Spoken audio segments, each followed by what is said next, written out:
అబ్బాయిని ప్రేమించడం తప్ప అని అడిగింది. నువ్వేం చదువుతున్నావు అని అడిగాను.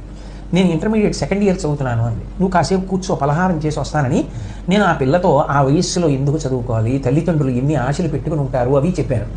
ఆ అమ్మాయి 4 ఏళ్ళు పోయాక నా దగ్గరికి వచ్చింది. నేను గుర్తుపట్టలేదు యథార్థంగా. ఆ అమ్మాయి నా దగ్గరికి వచ్చింది, మీరు ఆనాడు ఆ వయసులో ప్రేమ గురించి ఆలోచించడం ఎంత తప్పో చెప్పారు. జీవితాన్ని పండించుకోవడానికి ఆ వయసులో నేను ఏం చెయ్యాలో చెప్పారు. మీరు చెప్పిన మాట పరమసత్యం అనిపించింది. నేను ఆ పిల్లాడి దగ్గరికి వెళ్ళి చెప్పాను, ఇప్పుడు మనం ఇలా ఉండకూడదు, నువ్వు కూడా అలా వెళ్ళు, నేను కూడా ఇలా వెళ్తాను. ఆ తర్వాత జీవితాలు ఒబ్బిడయ్యాక పెద్దలు నిర్ణయిస్తే కలుసుకొని దంపతులం అవుదాం. ఇప్పటికి మన ఇద్దరం ముందుకు వెళ్దామన్నారు. నేను ఇప్పుడు రాష్ట్ర ప్రభుత్వంలో గ్రూప్ 2లో ఆఫీసర్గా సెలెక్ట్ అయ్యాను. ఆనాడు మీరు మా కాలేజీకి వచ్చి ఉండకపోతే నాకు ఒక అనుమానం ఉంది, మీతో మాట్లాడాలన్నప్పుడు మీరు విసుక్కుని నాకు కుదరదు అని ఉండుంటే బహుశా నా జీవితం ఇలా ఉండేది కాదు. ఆనాడు మీరు ఓపిక చేసుకుని నాతో మాట్లాడింది నన్ను మార్చింది అంది. చాలదా? నా వల్ల ఒక్క జీవితం ఒబ్బిడైంది.